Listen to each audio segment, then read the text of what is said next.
The late afternoon sun filters through the grimy windows of Murphy's diner, casting long shadows across the worn linoleum floor. The place has that lived-in quality that speaks of decades of stories, heartbreaks, and small victories. Coffee stains mark the counter like battle scars, and the vinyl booths have been patched with duct tape more times than anyone cares to count. Billy Joel pushes through the heavy glass door, the familiar chime announcing his arrival to no one in particular. He's dressed simply, jeans, a navy sweater, and a baseball cap pulled low over his eyes. At 68, he carries himself with the quiet confidence of someone who has lived fully, loved deeply, and learned that fame means nothing when you're looking for a decent cup of coffee and a moment's peace. Behind the counter stands Margaret Rose Sullivan, though everyone just calls her Maggie. She's 53, with graying auburn hair pulled back in a practical ponytail, and hands that tell the story of 3 decades of honest work. Her uniform, a faded pink dress with Murphy's embroidered on the pocket, has seen better days, but she wears it with dignity. There's something in her eyes, a distant quality, as if she's always listening to music that only she can hear. Billy slides into a corner booth, the one with the best view of the small stage where local musicians sometimes perform on Friday nights. The red velvet curtains are drawn now, dusty and forgotten. He watches Maggie move between tables with practiced efficiency, refilling coffee cups and clearing plates with the grace of someone who takes pride in even the simplest tasks. "What can I get you, hun?" Maggie asks, approaching his table with a coffee pot that has seen better decades. Her voice carries a slight Irish lilt, barely detectable after all these years in America, but it's there, like an echo of another life. "Just coffee, black," Billy replies, looking up into her face for the first time. Something passes between them, not recognition, but something deeper, a shared understanding of what it means to carry dreams that feel too heavy for everyday life. As Maggie pours his coffee, her hands shake slightly, and Billy notices the small scar on her left ring finger where a wedding band once lived.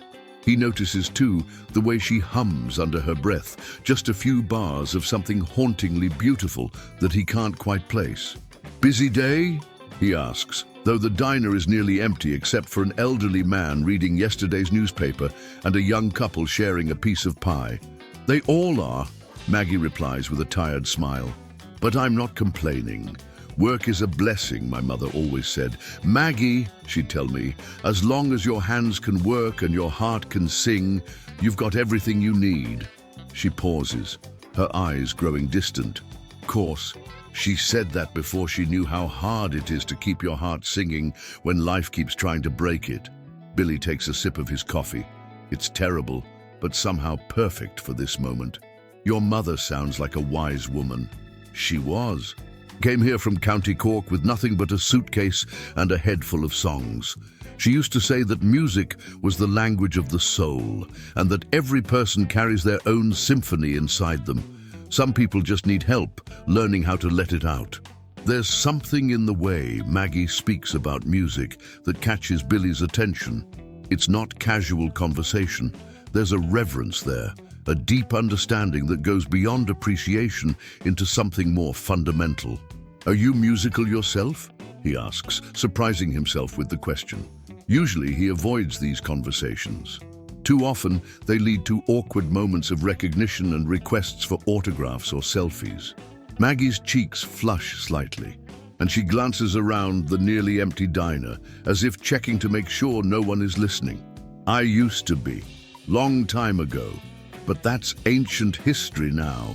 She starts to turn away, but Billy gently touches her arm. "I don't think music ever really becomes ancient history. I think it just goes underground for a while, waiting for the right moment to surface again." For a moment, Maggie stands perfectly still, as if his words have awakened something she's been trying to keep sleeping. "You speak like someone who understands music from the inside," she says quietly. Billy nods, not revealing more than necessary. "I've been around it most of my life." "What did you used to play?" "Piano," Maggie says, and for the first time since he entered the diner, her face lights up with genuine joy. I started when I was 5. My mother cleaned houses for wealthy families in Boston, and one of them had this beautiful grand piano, a Steinway that they never touched. The lady of the house took pity on me and let me practice there after school while my mother worked. She sits down across from Billy, forgetting for a moment that she's supposed to be working. I wasn't just good, I was exceptional. By the time I was 16, I had scholarship offers from Juilliard, Berkeley, Curtis. The whole world seemed to be opening up in front of me. What happened? Billy asks, though he suspects he already knows. Life happened. Life always happens to dreamers who don't have the luxury of following their dreams. My mother got sick. Cancer. I was 17 and there was no one else to take care of her. So I turned down the scholarships, got a job at a hotel downtown, and spent my nights at her bedside. She fought for 2 years, and I was with her every step of the way. Maggie's voice doesn't carry self-pity, just a quiet acceptance that Billy finds both heartbreaking and admirable. After she died, I tried to get back into music, but I was 20, and the classical world had moved on. Besides, I needed steady work to pay off her medical bills. That was 30 years ago, 33. I came here to Millbrook because it was quiet and affordable. Started working at Murphy's because they needed help. And old Murphy, that's Tom's grandfather, he was kind to me. Said I could stay as long as I liked, and I've been here ever since. Billy looks around the diner with new eyes. Have you played at all since then? Maggie points to the small stage in the corner. Tom, that's Murphy's grandson who owns the place now. He lets me play sometimes after we close on Friday nights. Just for myself, you understand. There's an old upright piano behind those curtains that's probably older than both of us, but it holds a tune. And do you? Play, I mean. Sometimes, when the loneliness gets too heavy, or when I need to remember who I used to be. Music is like breathing for me. I can hold my breath for a long time, but eventually I need to let it out or I'll suffocate. Billy feels something stirring in his chest, a recognition that goes beyond sympathy. He spent his entire career surrounded by musicians, but there's something about Maggie's relationship with music that feels pure in a way he hasn't encountered in years. I'd like to hear you play, he says impulsively. Maggie laughs, but not unkindly. Oh, hun, I don't think so. It's been years since I played for anyone else. These old fingers aren't what they used to be. I bet they remember more than you think. Before Maggie can respond, the diner's bell chimes again, and a young woman in her early 30s enters. She has Maggie's green eyes and the same way of moving with unconscious grace. She's dressed in a crisp business suit, and there's an authority about her that suggests she's used to being taken seriously. "Hey, Mom," the woman says, sliding into the booth next to Billy. "Sorry I'm late. The meeting ran over. Sarah, this is..." Maggie pauses, realizing she never got Billy's name. "Bill," he says, extending his hand to Sarah. "Nice to meet you." Sarah shakes his hand with a firm grip and a assessing look that makes Billy suspect she's in law enforcement. "Sarah Sullivan, FBI. My daughter," Maggie says with obvious pride. "She's a special agent with the Bureau, works out of the Albany field office." "Impressive," Billy says, and means it. Looking at Sarah, he can see traces of Maggie's strength, but channeled into a different kind of purpose. "What brings you to Millbrook?" Sarah asks. It's a casual question, but Billy catches the subtle interrogation technique behind it. This woman is definitely law enforcement. "Just passing through," Billy says truthfully. "Sometimes I like to get off the highway, find the real America, places like this." He gestures around the diner. Sarah nods, apparently satisfied with his answer. "Mom, I can only stay for an hour. I have to get back to Albany tonight. There's a case I'm working on." "Of course, sweetheart. Let me get you some coffee." Maggie starts to stand, but Sarah catches her hand. "Actually, I wanted to talk to you about something. I got a call from Mrs. Patterson yesterday. She said you turned down the job at the music school." Maggie's face tightens. "I told you I'm too old to start teaching piano to children. Besides, I'm needed here." "Mom, the owner of the Murphy chain wants to buy this place, and turn it into a fast food franchise. Tom told you that last month. This job isn't going to last forever. Billy watches this exchange with growing interest. There's love here, but also frustration on both sides. A daughter who wants to see her mother reach for something better, and a mother who's been disappointed too many times to risk hoping again.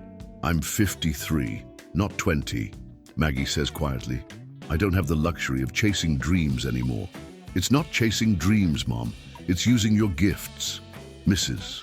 Patterson said the kids need someone who really understands music, not just someone who can teach them to play scales. Billy clears his throat gently. Excuse me, but did you say Mrs. Patterson? Eleanor Patterson? Sarah looks surprised. Yes. Do you know her? Billy smiles. Eleanor and I go way back. She's been running that music program for 20 years now. She's got an incredible ear for talent, both in students and teachers. How do you know Eleanor? Maggie asks. Billy hesitates, then decides on a version of the truth. I'm a musician. I've done some work with music education programs over the years. Eleanor's one of the best advocates for music education I've ever met. What kind of music do you do? Sarah asks, her professional curiosity evident. Mostly piano, some singing. I've been fortunate enough to make a living at it. Maggie studies his face more closely, and Billy can see her trying to place him. There's something familiar there, but she can't quite grasp it. Well, Sarah says, maybe you could talk some sense into my stubborn mother here. She's got more musical talent in her little finger than most people have in their entire bodies, but she's convinced herself that it's too late to do anything with it. It's never too late, Billy says simply. Music doesn't have an expiration date. If anything, it gets richer with age and experience. Maggie looks between Billy and her daughter, clearly uncomfortable with being the center of attention. You two don't understand. It's not just about the music. It's about, I haven't been around children in decades. What if I'm no good at teaching? What if I disappoint them? What if you inspire them, Billy counters? What if you're exactly what they need? Sarah reaches across the table and takes her mother's hands. Mom, do you remember what you used to tell me when I was scared to try something new? You'd say, Sarah, courage isn't the absence of fear. It's feeling the fear and doing it anyway because you know it's right. That's different, Maggie protests. How? Billy watches this mother-daughter moment with a mixture of nostalgia and recognition. He thinks about his own daughter, about the conversations they've had about fear and risk, and the courage it takes to be vulnerable. Can I ask you something, Maggie? He says quietly. When she nods, he continues. When you play piano now, alone on Friday nights, how does it feel? Maggie's eyes grow distant. Like coming home, she admits. Like finding a part of myself that I thought was lost forever. And when you think about sharing that feeling with children, what scares you the most?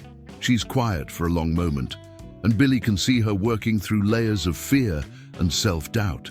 That I won't be enough, she finally whispers. That after all these years, I won't be good enough to give them what they need. Billy leans forward. Maggie, I've known a lot of music teachers in my life. The best ones aren't necessarily the most technically skilled. They're the ones who understand that music is about more than hitting the right notes. They're the ones who know that music can heal, inspire, and transform lives. They're the ones who have lived long enough to understand that music isn't just about performance, it's about connection. He pauses, choosing his words carefully. From what I can see, you understand music in a way that can't be taught in any conservatory.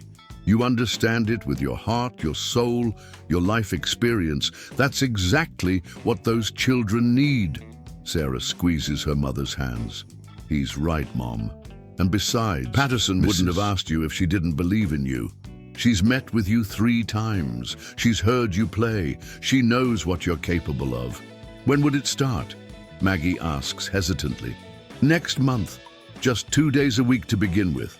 Beginner piano lessons for children ages 6 to 12. If it goes well, she'd like to expand the program. Billy can see Maggie wavering, caught between a lifetime of playing it safe and a flickering hope that maybe, just maybe, It's not too late for second chances. "What's the worst that could happen?" he asks gently. Maggie laughs, a sound with more sadness than humor. "I could fail spectacularly. I could disappoint those children. I could prove to myself once and for all that some dreams are meant to stay buried. And what's the best that could happen?" This time, Maggie's silence is different. Billy can see her imagining possibilities, allowing herself to hope in a way she hasn't in decades.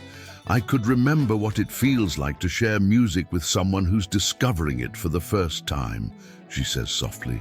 "I could watch a child's face light up when they play their first complete song. I could possibly, make a difference in someone's life the way music made a difference in mine." "That sounds worth the risk to me," Billy says. Sarah checks her watch. "Mum, I have to go, but will you at least think about it? Mrs. Patterson needs an answer by Friday." Maggie nods slowly. "I'll think about it." After Sarah leaves, promising to call later in the week, Billy and Maggie sit in comfortable silence for a while. The diner has emptied completely now, and Tom Murphy, a heavy-set man in his 40s, emerges from the kitchen. "Maggie, why don't you head home?" "I can close up tonight," he says, but his tone suggests this is more directive than suggestion. "Are you sure? I can stay and—" "Go on. You've been here since 7 this morning. And take some of that apple pie for Sarah. I know she didn't eat dinner." As Maggie moves around the kitchen, wrapping pie and gathering her things, Billy approaches Tom. "She's special, isn't she?" he says quietly. Tom nods. "Been coming here for 30 years. And I've never met anyone like her. Works harder than anyone I know, never complains, always has a kind word for the customers. But there's something sad about her, you know? Like she's carrying around a dream that got too heavy to hold. I heard about the sale, the franchise thing." Tom's face darkens. "Corporate assholes, excuse my French. They offered me 3 times what this place is worth, but they want to tear it down and build one of those fast food places, all plastic and no soul. What are you going to do?" "I don't know yet. I love this place. It's been in my family for 50 years, but I've got 2 kids in college and a mortgage that's underwater. Sometimes doing the right thing is a luxury you can't afford." Billy nods, understanding more than Tom realizes about the conflict between artistic integrity and financial necessity. "What about Maggie? If you sell, that's what kills me. She doesn't have anywhere else to go. She's been loyal to this place, to my family for 3 decades. And I'm going to have to let her go because some corporation wants to maximize their profit margins." Billy is quiet for a moment, thinking, what if there were another option? What if someone else wanted to buy the place? Someone who would keep it as it is? Tom laughs bitterly. "Who's going to do that? This place barely breaks even on a good month. The only reason the franchise people want it is for the location. But if someone did, if someone wanted to preserve it, I'd sell it to them in a heartbeat. But that's a fantasy, friend. Nobody invests in places like this anymore." Maggie emerges from the kitchen with her purse and a small bag containing the pie. "All right, I'm heading home. Bill, it was nice meeting you. Safe travels." Billy stands. "Actually, I was wondering if you'd show me that piano you mentioned, the one on the stage." Maggie looks surprised. "Oh, I couldn't. It's after hours and—" "I don't mind," Tom interrupts. "Go ahead. Just lock up when you leave and turn off the lights." Maggie hesitates, then shrugs. "I suppose it wouldn't hurt, but I'm warning you, it's not much to look at." She leads Billy to the small stage and pulls back the dusty curtains to reveal an ancient upright piano that has clearly seen better days. The wood is scratched and faded, several keys are chipped, and Billy suspects it hasn't been tuned in years. "Like I said, not much to look at," Maggie says apologetically. But Billy approaches the instrument with reverence. He runs his fingers over the keys without pressing them, feeling the worn ivory beneath his touch. "May I?" Maggie nods, and Billy plays a simple chord. The piano is definitely out of tune, but there's something about its voice, warm, lived in, full of character. It's the kind of instrument that has absorbed decades of music and emotion. "It's got soul," he says simply. "You really are a musician," Maggie observes. The way you touch the keys, that's not casual familiarity. Billy smiles. My whole life. What about you? Will you play something? Maggie shakes her head quickly. Oh no, I couldn't. Not with you listening. Why not? Because you're a real musician. You'll hear all the mistakes, all the places where my technique has gotten rusty. Maggie, music isn't about perfection, it's about truth. And I suspect you have more truth in your playing than most people I know. She studies his face, looking for mockery or condescension, but finding only genuine interest. Slowly, she approaches the piano and sits on the worn bench. I haven't played for anyone else in, God, it must be 15 years, she says. What would you like to play? I don't know. What do you want to hear? Billy considers this. Play something that means something to you, something that tells your story. Maggie closes her eyes for a moment, and Billy can see her reaching inside herself for something she's kept protected for decades. When she opens them again, there's a determination there that wasn't present before. She places her hands on the keys and begins to play. The first notes are tentative, as if she's reintroducing herself to an old friend. But as the music unfolds, her confidence grows. She's playing Chopin's Nocturne in E-flat major, but she's not just playing the notes, she's interpreting them with a depth of feeling that comes from decades of living, loving, and losing. Billy listens in growing amazement. This isn't the playing of someone whose technique has gotten rusty from disuse. This is the playing of someone who has lived with music so deeply that it has become part of her cellular structure. Every phrase is shaped with exquisite sensitivity, every dynamic change perfectly controlled. She plays with a maturity and emotional depth that he rarely encounters even among professional musicians. But more than the technical skill, what strikes Billy is the pure musicality of her interpretation. She understands something fundamental about Chopin that goes beyond the notes on the page. She's found the longing in the melody, the bittersweet quality that speaks to anyone who has ever loved and lost. As the nocturne builds to its climax, Billy can see tears streaming down Maggie's face, but she doesn't stop playing. If anything, her emotion feeds the music, making it more powerful, more truthful. When the last note fades away, the silence in the diner is profound. Billy realizes he's been holding his breath. Maggie, he says quietly. That was extraordinary. She wipes her eyes with the back of her hand, embarrassed by her tears. I'm sorry, I don't know what came over me. I never cry when I play. Don't apologize. That was one of the most beautiful performances I've ever heard. You don't have to say that. I'm not just saying it, I mean it. That wasn't just playing. That was storytelling. That was a lifetime of experience being channeled through music. Maggie looks at him with a mixture of hope and disbelief. Really? Really? How long since you've played that piece? 20 years, maybe more, but it's like riding a bicycle, you know. Some things your hands never forget. Billy sits down on the stage next to the piano bench. Can I ask you something? And I want you to be completely honest. She nods. Do you miss it? Not just playing for yourself on Friday nights, but really being a musician? Being part of the musical community? Maggie is quiet for a long time. Every single day, she finally admits. But missing something and being able to have it are two different things. I made my choice 30 years ago, and I don't regret it. My mother needed me, and I was there for her. But sometimes I wonder what would have happened if things had been different, if I'd been braver, if I'd found a way to care for her and still pursue music, if I'd tried harder to get back into it after she died, instead of just accepting that my time had passed. Billy considers his next words carefully. What if it hasn't passed? What if you're exactly where you need to be, with exactly the experience you need to have to do something really meaningful with music now? Like teaching children, or performing again, or both. Maggie laughs, but it's not dismissive. You're very kind, but I'm 53 years old. I've been out of the music world for 30 years. Nobody's going to be interested in what I have to offer. I think you'd be surprised. The music world has changed a lot, But one thing that hasn't changed is that people recognize genuine artistry when they hear it. Billy stands and walks to the piano. "May I play something for you?" "Of course." He sits down at the bench and begins to play Piano Man. Not the full orchestrated version that everyone knows, but a simple, intimate arrangement that showcases the song's inherent melancholy and hope. As he plays, he watches Maggie's face change. First confusion, then recognition, then something approaching shock. When he finishes, she stares at him with wide eyes. "You're Billy Joel."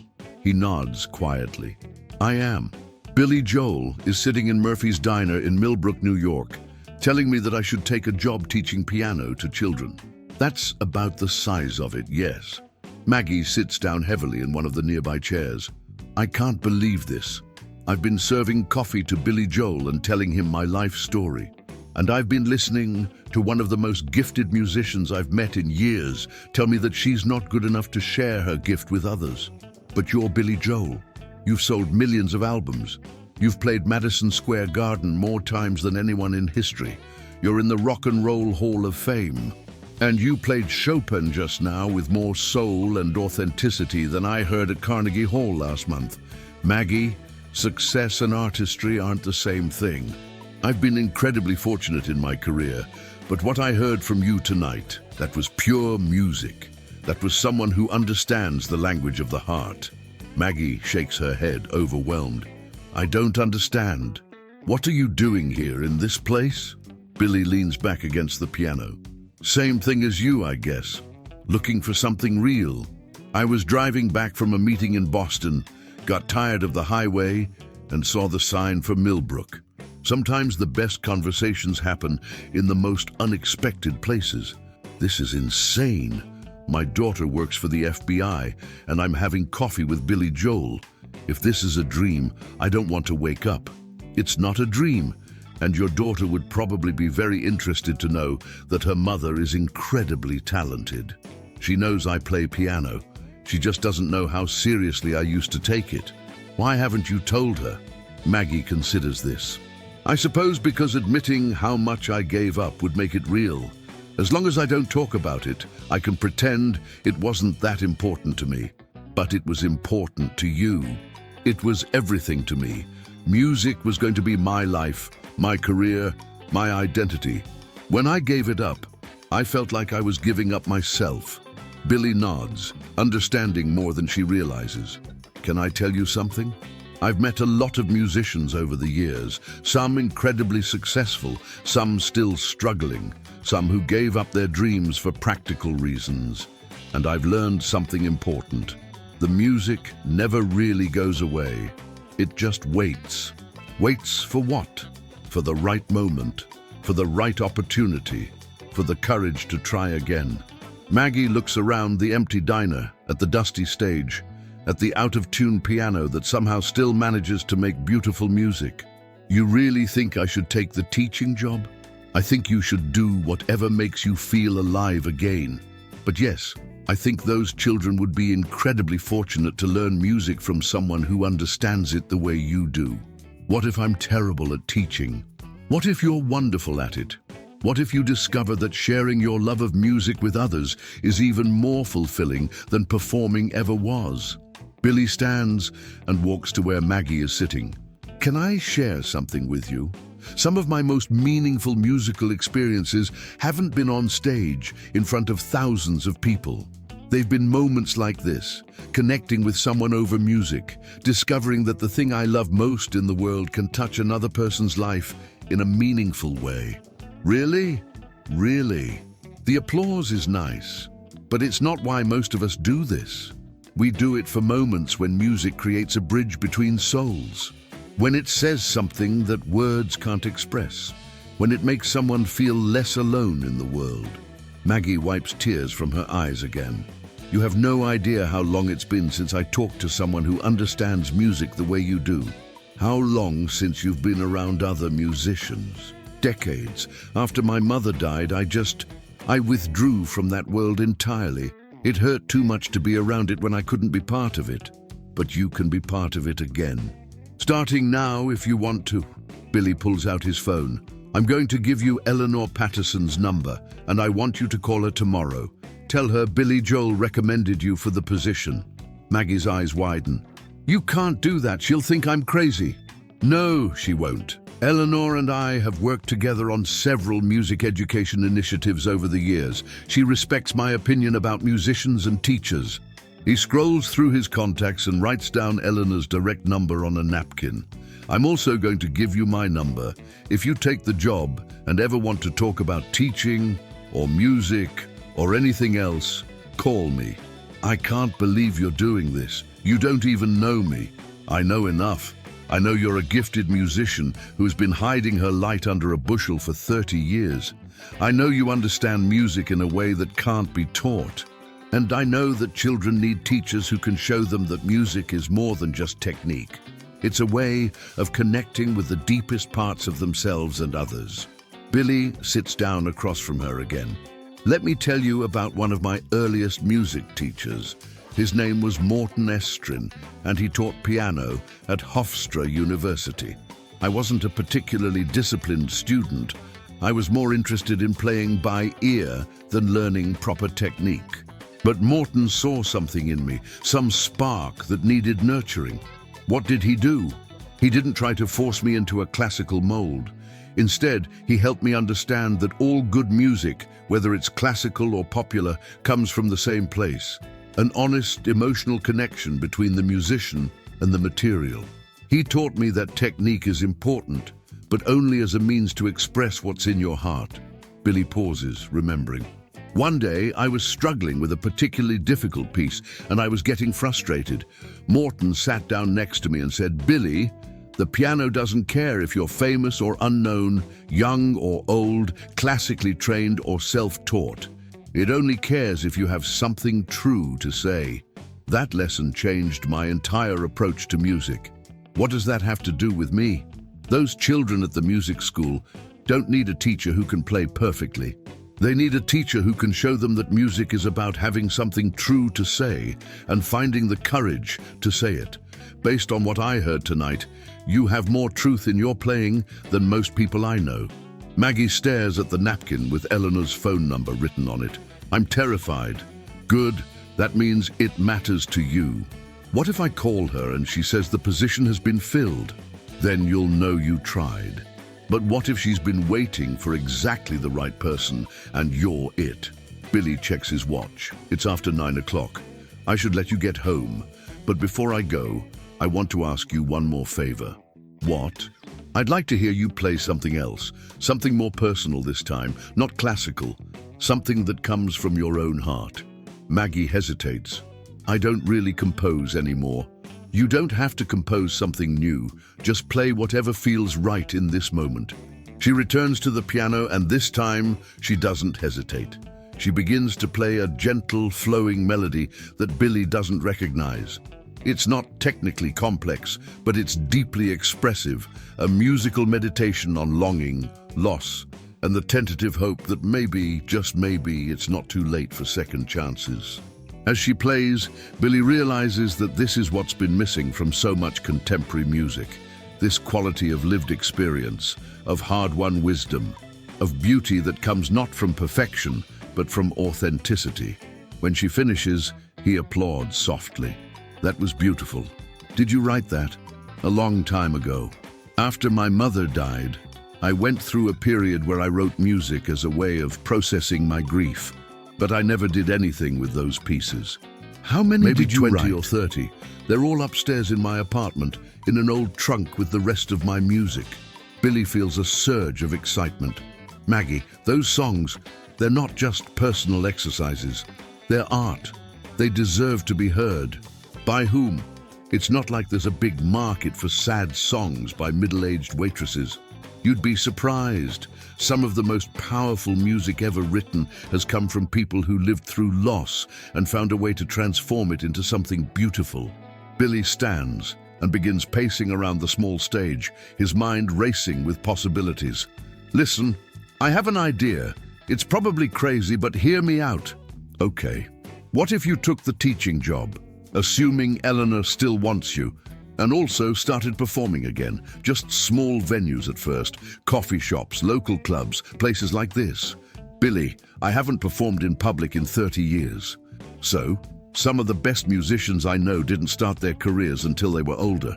They bring a depth to their music that younger artists simply can't match because they haven't lived long enough to understand what they're singing about. But I don't even know how the music business works anymore. Everything has changed since I was young. The fundamentals haven't changed. Good music is still good music. Real emotion is still real emotion. And people are always hungry for authenticity. Billy pulls out his phone again. I want you to do me a favor. I want you to record some of those songs you wrote after your mother died. Just simple recordings on your phone. You and the piano. And I want you to send them to me. Why? Because I think other people should hear them. And because I think you should remember what it feels like to share your music with someone who can appreciate it. Maggie looks overwhelmed. This is all happening too fast. A few hours ago, I was just a waitress in a small-town diner. Now Billy Joel is telling me to become a music teacher and start performing again. A few hours ago, you were a tremendously gifted musician who was pretending to be just a waitress in a small-town diner, Billy says gently. The only thing that's changed is that now you know someone believes in your gift. Maggie sits quietly for a long moment, absorbing everything that has happened. Can I ask you something? Of course. Why do you care? You don't know me. You could walk out of here and never think about me again. Why are you investing so much energy in convincing me to take risks? Billy considers this question carefully. It's one that goes to the heart of why he's here, why he stopped at this particular diner, why he's felt compelled to spend his evening with a woman whose story has touched something deep inside him. Because, he says finally, I've spent my entire career surrounded by people who want something from me. They want autographs or photographs, or for me to listen to their demos, or to help them get record deals. But you shared your music with me because it was true, not because you wanted something in return. That kind of authenticity is rare, and it deserves to be nurtured. He pauses, looking around the shabby diner that somehow feels more real than most of the glamorous venues where he usually finds himself. And because I recognize something in you, that quality of having a gift that's too big to keep contained forever, even when circumstances have forced you to try. I've been fortunate enough to have a platform for my music, but I've met plenty of people over the years who were equally talented but didn't get the same opportunities. Some of them gave up, others found different ways to share their gifts. The ones who stayed connected to their music, even when they couldn't pursue it professionally, are often the most interesting artists I know. Maggie nods slowly. My mother used to say that talent was like a river. You could dam it up for a while, but eventually it would find a way to flow again. Your mother was a wise woman, and I think she'd be proud to see you considering teaching music to children. She would have loved that, Maggie agrees. She always said that the best way to keep music alive was to pass it on to the next generation. Billy glances at his watch again. I really should go. I have a long drive ahead of me. But before I leave, I want you to promise me something. What? Promise me you'll call Eleanor Patterson tomorrow. Not next week, not when you feel ready. Tomorrow. And promise me you'll be honest with her about your background and your abilities. And if she says no, then you'll know you tried. But I don't think she will. Eleanor has an excellent ear for both musical talent and teaching ability. She wouldn't have pursued you as persistently as she has if she didn't see something special in you. Maggie takes the napkin with Eleanor's number and folds it carefully, placing it in her purse. I'll call her. Good. And remember what I said about recording some of your songs. Even if you never do anything with them, it would be good for you to hear yourself playing them again. As they prepare to leave the diner, Billy takes one last look around. There's something about this place, its worn authenticity, its lived-in quality, its resistance to modernization, that reminds him why he fell in love with music in the first place. It's real in a way that much of his professional world isn't. Tom mentioned that the place might be sold to a franchise chain, he says casually. Maggie's face falls. Yes, it's heartbreaking.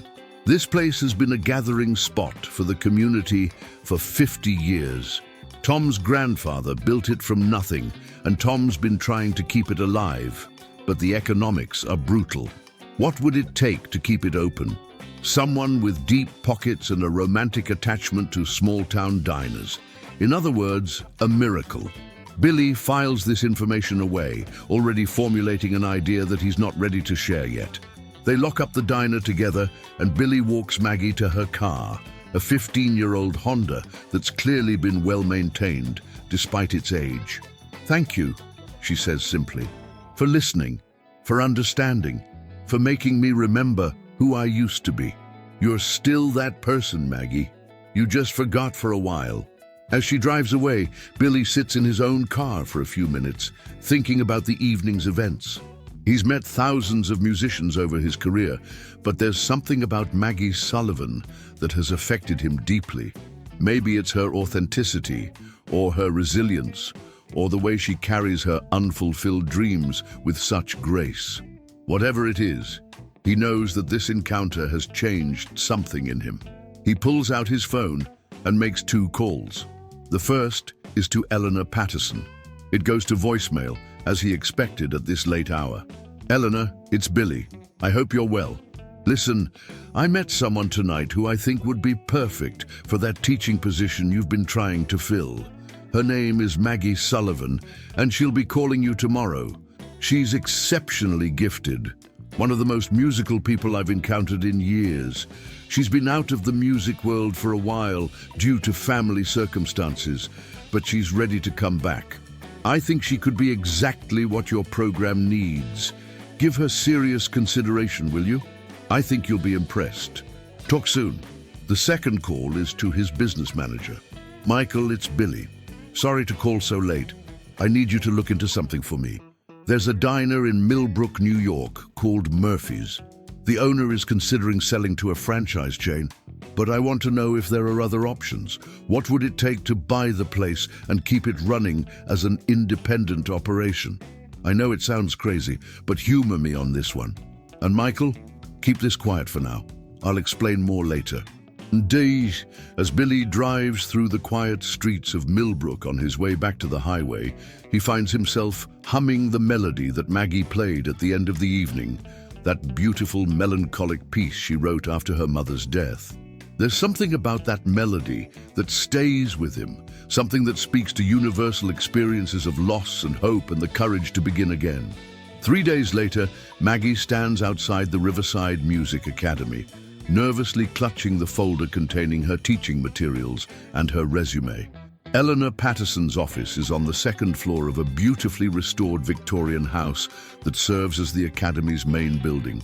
Through the windows, Maggie can hear the sounds of various instruments, violins, flutes, drums, and several pianos, all blending into a chaotic but somehow harmonious symphony of learning. Eleanor Patterson is a woman in her early 60s, with silver hair and kind eyes behind wire-rimmed glasses. She greets Maggie warmly and invites her into an office that's filled with photographs of students, awards, and memorabilia from decades in music education.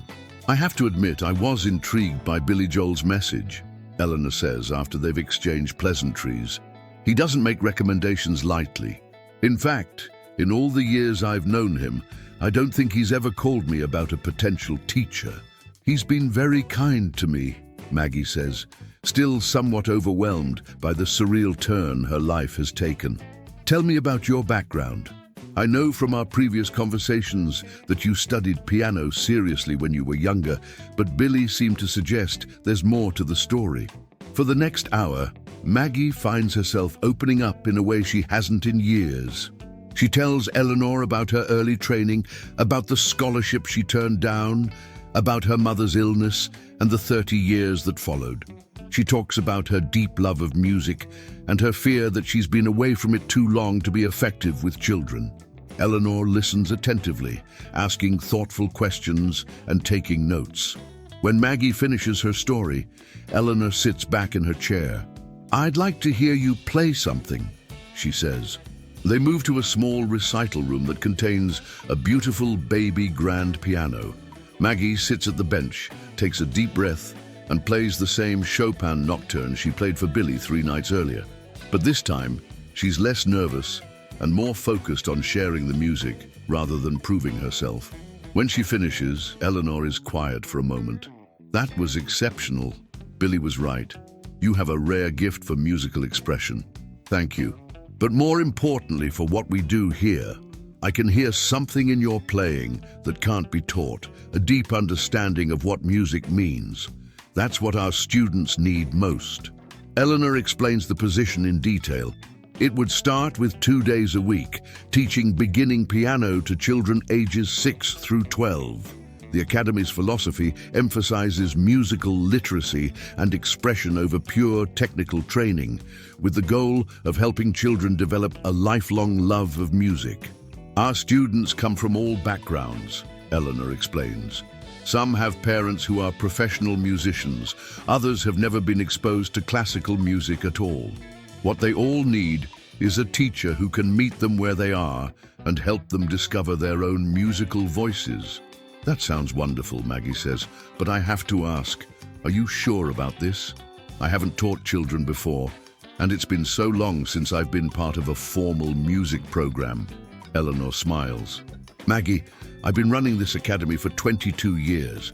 I've hired dozens of teachers, and I've learned to recognize the qualities that make someone effective with children. Technical skill is important, but it's not the most important thing.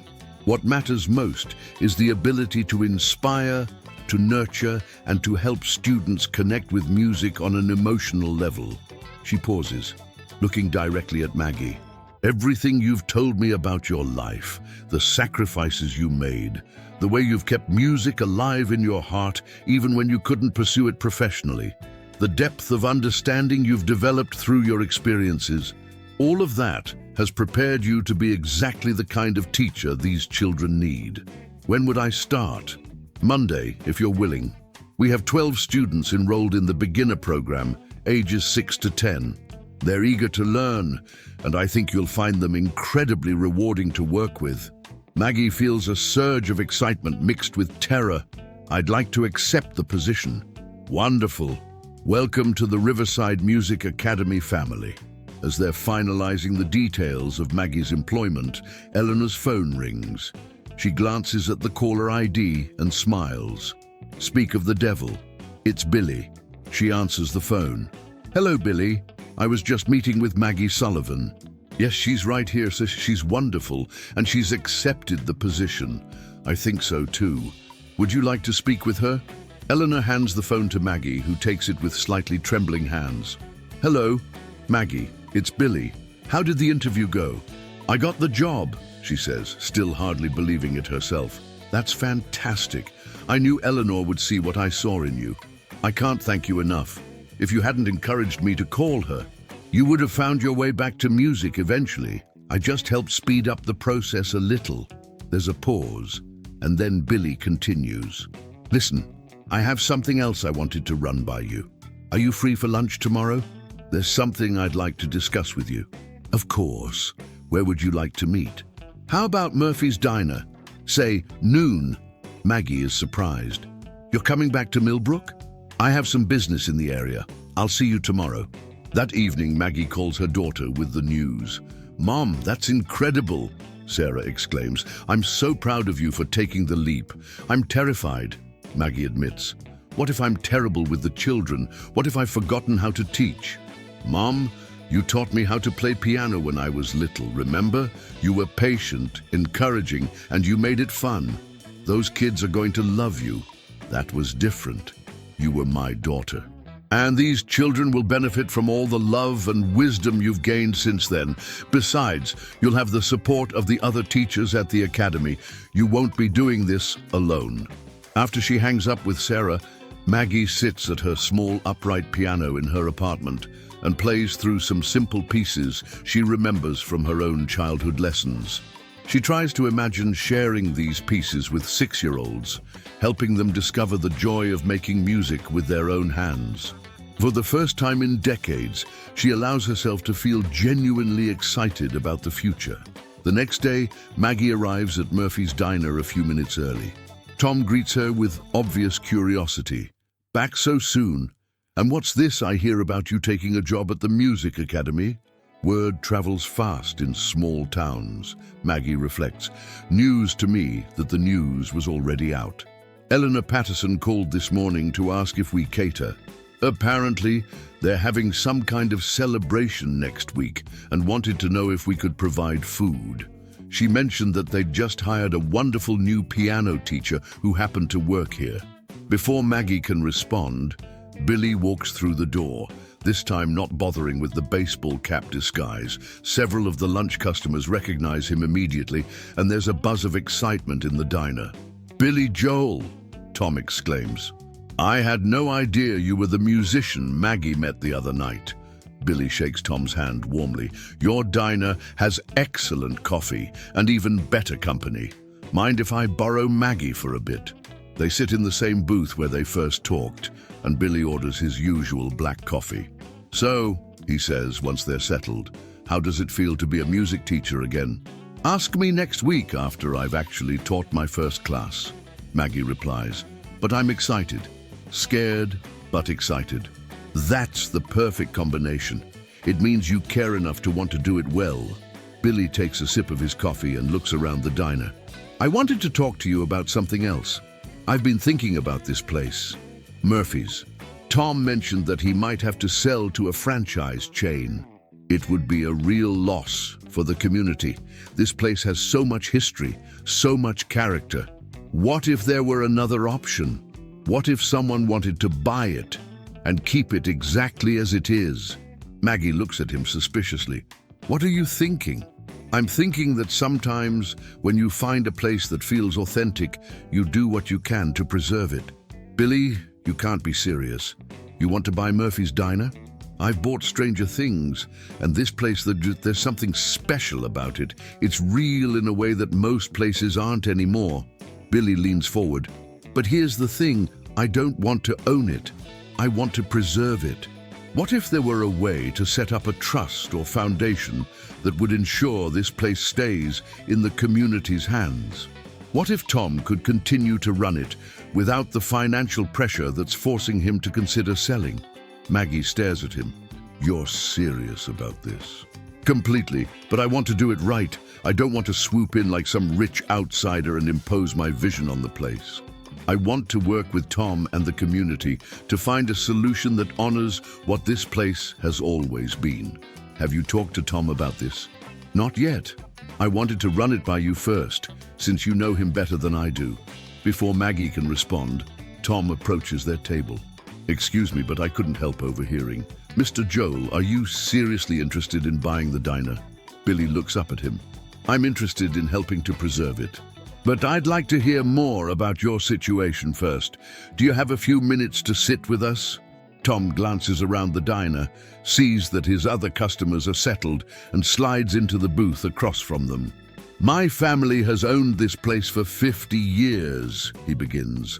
"My grandfather started it with nothing but a dream and a loan from the local bank.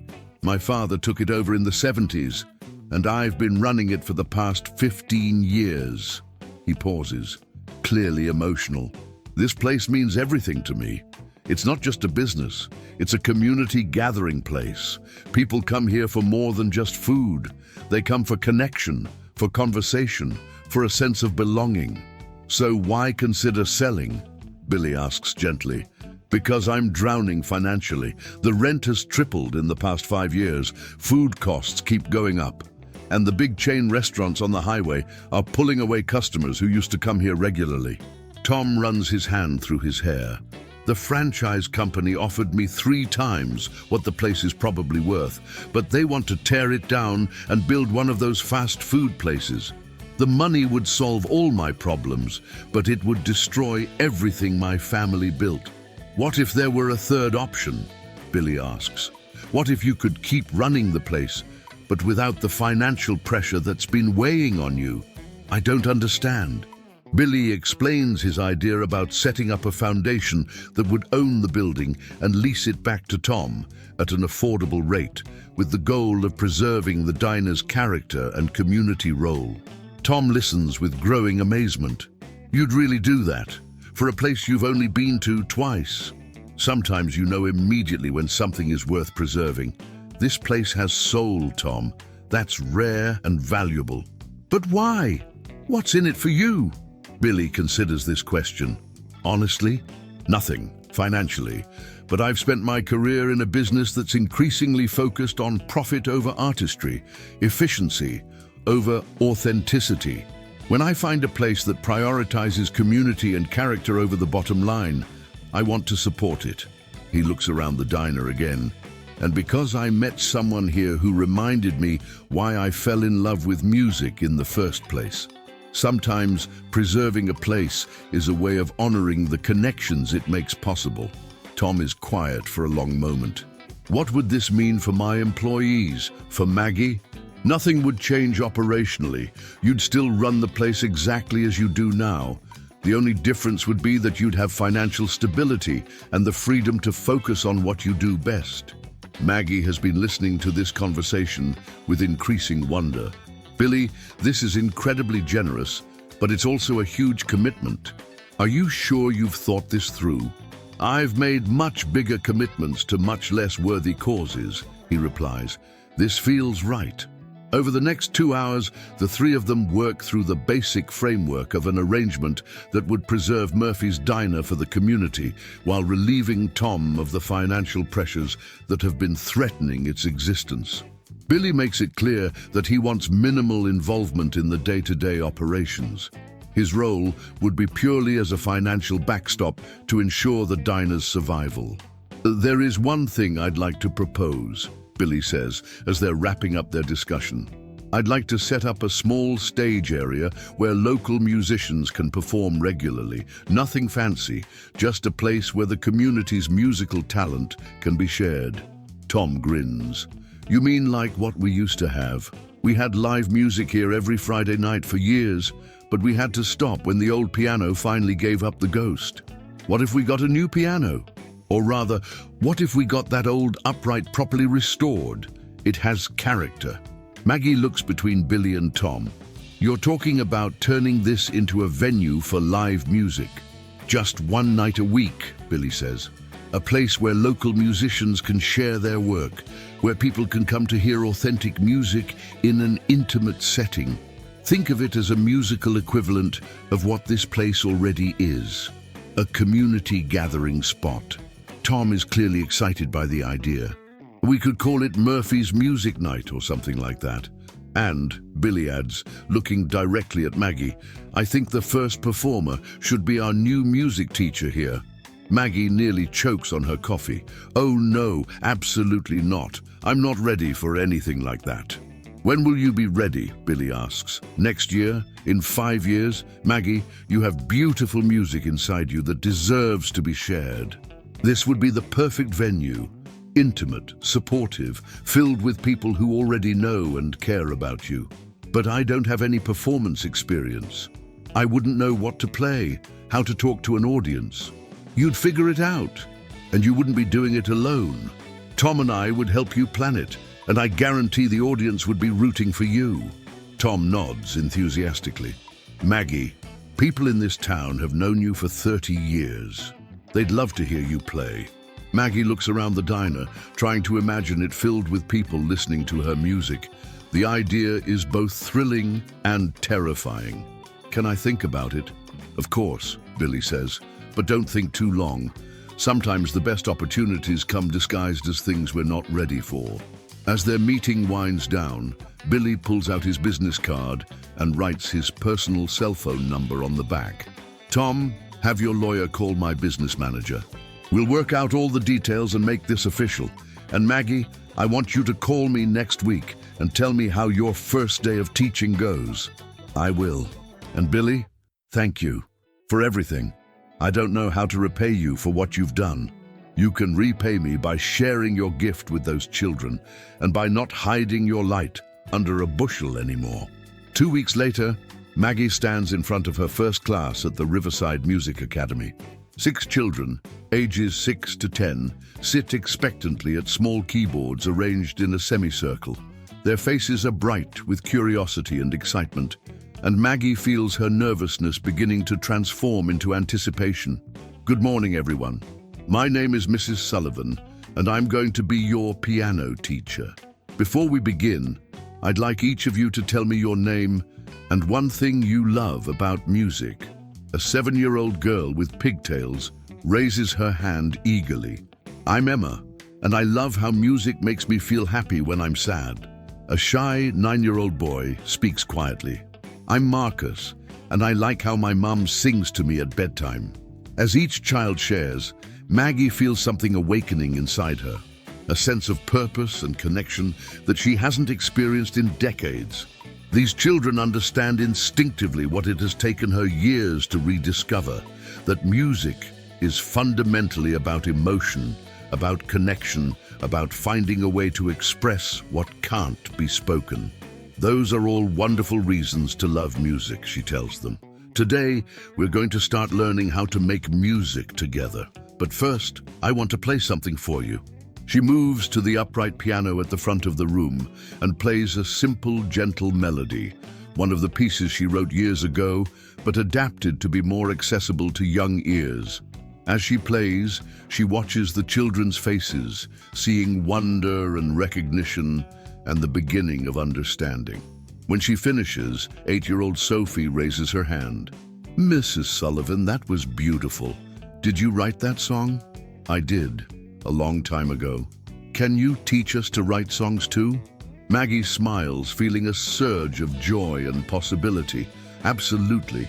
But first, let's learn how to play some songs that other people have written. Then, when you're ready, we'll explore writing your own music. The class flies by. Maggie finds that teaching comes naturally to her.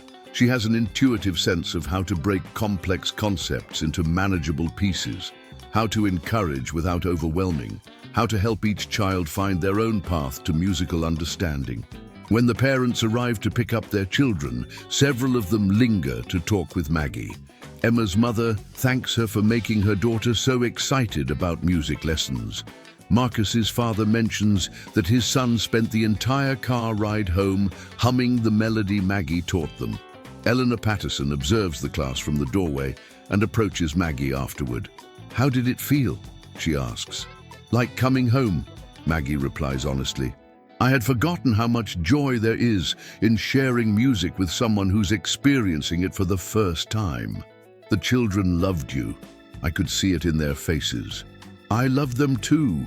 Each one of them brought something different to the class, and they all seemed so eager to learn. Eleanor smiles. I think this is going to be a wonderful partnership. The children need what you have to offer, and I suspect you need them too. That evening, Maggie calls Billy to report on her first day. It sounds like it went perfectly, he says after she describes the class in detail. Better than I dared hope. Eleanor was right. Teaching is different from performing, but it uses so many of the same skills. The ability to communicate through music, to help someone else connect with what you're feeling, to create a shared emotional experience. And how do you feel about the Murphys' performance we discussed? Maggie takes a deep breath, terrified but interested. When were you thinking? Tom suggested the first Friday of next month. That would give you time to prepare, but not so much time that you talk yourself out of it. What would I play? Whatever feels right to you. Some of those pieces you wrote? Maybe some classical pieces that mean something to you, perhaps even a cover or two of songs that have influenced you. I don't own a guitar, and I'm not much of a singer. You don't need to be. Piano and voice can be incredibly powerful in the right hands. Besides, the goal isn't perfection, it's authenticity. Over the next 3 weeks, Maggie throws herself into preparing for both her teaching responsibilities and her upcoming performance. Her classes at the academy continue to go well. The children are making remarkable progress, and she finds herself looking forward to each session with genuine excitement. Several of her students have shown particular promise. Emma, the 7-year-old with pigtails, has a natural sense of rhythm and an intuitive understanding of melody. Marcus, despite his shyness, demonstrates an impressive ability to play by ear. Sophie, the 8-year-old who asked about songwriting, has already composed a simple but charming piece about her pet cat. Eleanor has begun discussing the possibility of expanding Maggie's schedule to include intermediate students and perhaps even adult beginners. You have a gift for meeting people where they are musically and helping them grow from there, she tells Maggie. That's not something that can be taught. It's something you either have or you don't. As her performance date approaches, Maggie spends her evenings at the restored upright piano in her apartment, working through a program that includes 2 of her original compositions, Chopin's Nocturne in E-flat major, and a piano arrangement of The Way You Look Tonight that she learned years ago. Billy calls the week before the performance to check on her preparation. "I'm as ready as I'm going to be," she tells him. "But I'm still not sure anyone will want to listen to a middle-aged piano teacher play sad songs." First of all, you're not just a piano teacher. You're a musician who happens to teach. Second, I don't think your songs are sad. I think they're honest. And third, you'd be surprised how hungry people are for authentic music, performed by someone who has actually lived. Will you be there? I wouldn't miss it. In fact, I've invited Eleanor and some of the other faculty from the academy. And Sarah said she's driving up from Albany. The night of the performance, Murphy's Diner is packed. Word has spread throughout Millbrook that their longtime waitress is going to perform, and the community has turned out in force. Tom has rearranged the seating to accommodate the small stage, and the restored upright piano, now properly tuned and polished, sits in a pool of warm light. Maggie stands in the diner's kitchen, wearing a simple black dress and fighting off waves of nervousness. Through the service window, she can see the crowd. Familiar faces from 30 years of serving coffee and taking orders, mixed with colleagues from the music academy and strangers who have heard about the evening through word of mouth. Billy appears beside her. "How are you holding up?" "I keep thinking I should run away while I still can." That's completely normal. Every performer feels that way before they go on stage. Even you, especially me. The day I stop feeling nervous before a performance is the day I'll know I don't care enough about the music anymore. Tom pokes his head into the kitchen. "Maggie, we're ready when you are." She takes a deep breath, looks at Billy and nods. "I guess it's time." The crowd quiets as Maggie walks to the piano. She sits on the bench, adjusts it slightly, and looks out at the sea of expectant faces. For a moment, the silence is overwhelming. Then she sees Emma from her piano class, sitting with her parents in the front row. The little girl gives her an encouraging wave, and suddenly Maggie remembers why she's here, not to prove anything or seek approval, but to share something beautiful with people she cares about.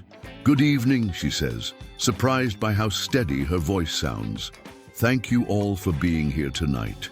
For 30 years, this diner has been my workplace, and this community has been my home. Tonight, I'd like to share a different part of myself with you, the part that loves music and believes in its power to connect us to each other and to our deepest feelings." She turns to the piano and begins to play the first of her original compositions. The piece she played for Billy that first night, the one born out of her grief for her mother, but shaped by decades of hope and resilience. As the music fills the diner, Maggie feels something she hasn't experienced in 30 years. The magical connection between performer and audience, the sense that music is creating a bridge between souls. She can feel the room's attention, not as pressure but as support, as if everyone present is willing her to succeed. The piece builds to its emotional climax, and Maggie allows herself to feel and express every ounce of longing, loss, and hard-won wisdom that went into writing it. When the last note fades away, the silence is profound. Then the applause begins, not polite appreciation, but genuine, heartfelt recognition of something beautiful shared. That piece Maggie says when the applause dies down was written 20 years ago during one of the most difficult periods of my life. I never thought I'd play it for anyone else, but tonight feels like the right time to let it out into the world. She moves into Chopin's Nocturne, playing it with the same depth and sensitivity that first caught Billy's attention. Then she performs her second original composition, a more hopeful piece about new beginnings and second chances. For her final selection, she plays The Way You Look Tonight, transforming the familiar standard into something intimate and personal through her arrangement and interpretation. When she finishes, the audience rises as one in a standing ovation. Maggie sits at the piano, overwhelmed by the response and by the realization that she has just had her first genuine musical performance in over 30 years. Billy is the first to reach her, followed by Eleanor Patterson, then Sarah, then a stream of community members who want to tell her how much her music moved them. "Mom," Sarah says, tears streaming down her face, "I had no idea. I knew you played piano, but I never understood. That was incredible." Eleanor takes Maggie's hands. "My dear, that was one of the most beautiful performances I've ever heard. You didn't just play those pieces, you told stories with them." As the evening winds down and people begin to leave, Billy approaches Maggie one last time. "So," he says, "how does it feel to be a performing musician again?" "Overwhelming, terrifying, wonderful." Maggie pauses, searching for the right words. "Like I've been holding my breath for 30 years and finally remembered how to exhale." "What's next?" "More teaching for sure. Eleanor wants to expand my schedule, and I'm excited about working with more students. And maybe more performances like this one. The community would love that, and so would I." Billy looks around the diner, which has been transformed by the evening's events from a simple restaurant into something approaching a concert venue. "You know, we should make this a regular thing. Maybe once a month. Give local musicians a place to share their work." "Are you serious?" "Completely. This place has something special, an atmosphere that makes people feel safe to be vulnerable, to share their authentic selves. That's rare and valuable." Tom joins their conversation. "I'd love to make this a regular series. Tonight felt magical, like we were all part of something bigger than ourselves." As Maggie drives home that night, she reflects on the journey that has brought her to this moment. 3 months ago, she was a waitress who occasionally played piano alone in an empty diner. Tonight, she is a music teacher and a performing musician, someone who has rediscovered her gift and found the courage to share it with others. She thinks about her mother, who always believed that music was meant to be shared, and about Billy Joel, whose casual visit to a small-town diner changed the trajectory of her life.